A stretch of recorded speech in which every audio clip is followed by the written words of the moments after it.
आप सबको जानकारी हो ही गई होगी कि आज करीब 1 साल की मेहनत और सारे तर्क कुतर्कों के बीच आज बहुत ही शानदार तरीके से हम लोगों की बहस का समापन हुआ है। जज साहब ने कहा है कि जो ऑर्डर है वो हम आज रिजर्व कर दे रहे हैं। अपनी तरफ से बेस्ट हुआ है, जितना हम लोग कर सकते थे वो दिया गया। और उन सब से अच्छी बात एक और निकल के आई थी, जो इस बात का डर था कि यहाँ से जो जजमेंट पास होगा ये अगर जो है अपेक्स कोर्ट यानी सुप्रीम कोर्ट तक पहुँचा तो हमारा समय बहुत बर्बाद होगा। उस पर भी आज सरकार की तरफ से, अपने वकील उपेंद्र मिश्रा साहब की तरफ से ये पढ़ के कोर्ट को सुनाया गया कि साहब इसका सबसे अच्छा हल हो सकता है कि जो जनरल नियुक्त हो गए हैं उनको बाहर ना किया जाए।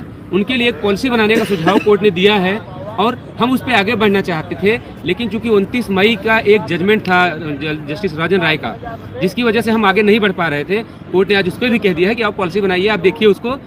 कुल मिला के जो जजमेंट है वो सबके भले के लिए आने वाला है, ऐसी हम सभी उम्मीद कर रहे हैं। इसलिए मैं ये बात कह रहा हूँ कि हर पक्ष को जज साहब ने पूरा समय दिया और बहुत अच्छे से सुना। अभी कल के लिए एस मिश्रा साहब के लिए 10 मिनट समय, चूंकि जजमेंट रिजर्व होने के समय पे जो है जज साहब को उठना था, तो उन्होंने कहा कि कल सुबह हम जो है 10 मिनट केवल एस मिश्रा साहब को सुनेंगे, वो आ जाए, हम उनको उनके आर्गूमेंट नोट कर लेंगे। उसके अलावा अब किसी फर्दर जो है व्यक्ति की आर्गूमेंट जो है नोट नहीं होंगी और सबके रिटर्न सबमिशन जमा किए जाएंगे। मेरे लिए, हमारे जो साथी हैं सब यहाँ पे आपको दिख रहे होंगे, इन सब के लिए सबसे संतुष्टि भरी जो बात है वो ये है कि हम सब लोग इस बात को लेकर डरे हुए थे कि जो भी जजमेंट आएगा उसमें सरकार का क्या रोल रहेगा। और बहुत ही खुशी की बात है कि आज सरकार की तरफ से केवल एक जगह पेच फंसा है, जब वो एफिडेविट की बात आई उस पर भी उन्होंने कह दिया कि ये आपके व्यू के ऊपर हम छोड़ते हैं, जो आप कहेंगे हम वही मानेंगे। ये हमने डिसीजन नहीं लिया। जैसे उन्होंने कहा कि ये हमने एक डिसीजन लिया है, उपेंद्र मिश्रा साहब खड़े हुए, उन्होंने कहा कि आप एक बंद कमरे में डिसीजन कैसे ले सकते हैं? आपने एक जजमेंट को बेस बनाया। अगर आप इस जजमेंट से सहमत नहीं थे तो सबसे पहले आपको अपील में आना चाहिए था। प्रदीप कुमार के जजमेंट को आप बेस बनाना चाहते थे, पहले 13-156 महेंद्र पाल के जजमेंट को अपील में लेके आते, उसको अपहेल्ड करवाते, फिर आप प्रदीप कुमार के जजमेंट को अप्लाई कर सकते थे। तो उस पर भी कोर्ट सहमत हुई। उन्होंने भी कहा ठीक है, इसको देखते हैं, हटाइए इसको। हटा दिया कोर्ट ने एफिडेविट को। सरकार ने, जो मेन डर था कि सरकार हमारे अगेंस्ट ना जाए, तो सरकार ने आज हमारे साथ पहली बार कोई अच्छा काम किया। खड़े होकर उन्होंने इस बात को प्रोटेक्ट किया और ये कहा कि जो ये 6800 लोग हैं, इसमें वो लोग शामिल हैं जिनको अपॉइंटमेंट मिलना चाहिए, और जो लोग 2 साल से नियुक्त हैं उनके लिए हम पॉलिसी सीख करना चाहते हैं। सभी तर्कों से कोर्ट भी सहमत थी। सब कुछ न्याय के मंदिर में आज जो है ऑर्डर रिजर्व होने के लिए चला गया है। कल 10 मिनट की आर्गूमेंट होगी सतीश चंद्र मिश्रा की। उसको सुनने के बाद 1 हफ्ते का टाइम मिलेगा सबको अपना रिटर्न सबमिशन देने का। सभी लोग मिलकर रिटर्न सबमिशन देंगे और उसके बाद ये ऑर्डर जब भी आएगा, हम लोग बस प्रे कर रहे हैं, प्रार्थना कर रहे हैं कि ऑर्डर ऐसा आए कि किसी का नुकसान ना हो और 6800 ऐसे लोग जिनकी हकमारी की गई और जिनको 4 साल से सड़क पर, रोड पर, कभी आंदोलन में, कभी उस मंत्री की आवाज़, कभी उस मंत्री की आवाज़, यहाँ तक कि जेल तक जाना पड़ा, उनको न्याय मिले। न्याय के मंदिर से हम लोग यही अपेक्षा रख रहे हैं, यही उम्मीद कर रहे हैं।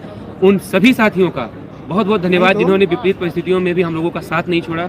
उन सभी का विशेष आभार जिन्होंने हम लोगों को इस काबिल माना कि नहीं, अगर हम 2800-3000 लोग एक व्यक्ति के साथ खड़े हो रहे हैं तो वो व्यक्ति अपने साथ गलत कर सकता है, लेकिन हम लोगों के साथ गलत नहीं कर सकता। मेरे लिए प्राउड का विषय ये है, वीर आ जाइए थोड़ा सा, कि ये हमारे वीर हैं जिनको मैं पहले दिन से ये चीज़ कहता था, एकदम दिमाग में बैठा लो। उपेंद्र मिश्रा सर विशुद्ध रूप से ATRE को बचाने के लिए खड़े हैं और उनका जो आखिरी कंटेंशन था वो ATRE को बचाने को लेकर था। ये बात वीर भी बताएंगे, मैं भी आपको बता रहा हूँ। मेरे लिए सबसे तसल्ली की बात यह है कि दुनिया में कहाँ क्या घट रहा था, उससे ज़्यादा मेरे लिए सबसे ज़्यादा अगर असहज करने वाली स्थिति होती थी जब मैं अपने भाइयों को उदास देखता था। वीर हो गए, अवनीश हो गए, इनकी मेरिट कम थी, रामदयाल हो गए। जब मैं इनकी आंखें देखता था, अगर इनके जरा सा भी शंका दिखती थी ना, मुझे लगता था कि यार अगर कुछ गलत हो गया तो ऐसा ना हो ये लोग मेरे ऊपर ये फोड़ दे कि नहीं, भैया नहीं चाहते थे कि ये काम हो जाए। मुझे इस बात का गुरूर तो नहीं कह सकता, इस बात का प्राउड पूरे जीवन फील रहेगा कि आज जो वादे मैंने अपने भाइयों से किए थे उस पर हम लोग खड़े उतरे हैं। परिणाम क्या आएगा वो भविष्य के गर्त में है, लेकिन हम लोगों ने अपनी तरफ से सर्वश्रेष्ठ दिया है, बेस्ट दिया है, और जितनी उम्मीदें आपकी थी उन उम्मीदों पर हम लोगों ने खड़ा करने का काम किया है। खुशी का दिन है। सब लोग मेहनत जो है, आप देखें सबके चेहरे पे सुकून दिखेगा कि इतनी लंबी सुनवाई के बाद आज जजमेंट रिजर्व होने की बात आई है। वो भी 10 मिनट। एस मिश्रा साहब का केस एक जगह फंसा हुआ था दूसरी कोर्ट में, इसलिए वो यहाँ आने के बाद फिर जब उनका नंबर वहाँ पे आ गया तो उनको जाना पड़ा, इसलिए वो कल सुबह जो है 10 मिनट के लिए, 10 मिनट की मुश्किल से उनकी बहस ली जाएगी।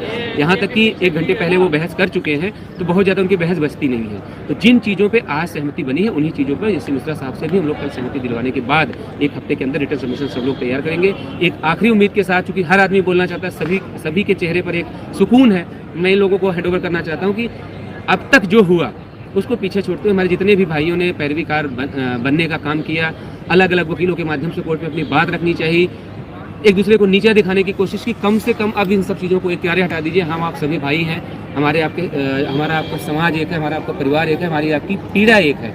तो सब लोग मिलके अपने अपने वकील के माध्यम से और एक दूसरे के कोऑर्डिनेशन में, ऐसा नहीं कि वोट लगा के कि हमने पहले जमा कर दिया, नहीं, एकदम शांति से सब लोग मिलके बढ़िया से बढ़िया रिटर्न सबमिशन तैयार करवाएं, क्योंकि जो भी जजमेंट लिखा जाएगा, और सबसे एक गुजारिश है, चाहे वो हमारे सामान्य वर्ग के अभ्यर्थी हैं, मैं उनसे भी गुजारिश करूंगा कि कम से कम जो ये पॉलिसी बनाने की बात हो रही है, इस पर आप भी सहमति दीजिएगा, आप भी सबमिशन में उस पॉलिसी का जिक्र जरूर करिएगा, ताकि जो भी पॉलिसी बने, चाहे पिटिशनर के लिए बने, चाहे 6800 के लिए बने, चाहे जो चयनित जनरल है उनके लिए बने, ये पॉलिसी ही एक ऐसा विषय है, एक ऐसा रास्ता है जिसको सुप्रीम कोर्ट जाने से बचाया जा सकता है, और इस रास्ते का यहीं पे समाधान हो सकता है। इन्हीं सब बातों के साथ मैं एक बार पुनः आप सभी का धन्यवाद करता हूँ, जिन लोगों ने भरोसा किया और ये यकीन रखा कि नहीं, हम लोग अपने साथ भले गलत कर लेंगे लेकिन समाज के लिए लड़ेंगे, और बिना झुके पूरी मजबूती से झंडा उठाकर फूले, अम्बेडकर, पेरियार, जिनका भी ये मसला था कि सामाजिक न्याय की लड़ाई जिन्होंने लड़ी और हमको काबिल बनाया कि नहीं, हम अपने हक अधिकार की बात अपने संविधान के माध्यम से कह सकते हैं, आज उन सभी का धन्यवाद करते हुए मैं उन सभी का धन्यवाद करता हूं जिन्होंने हम लोगों पर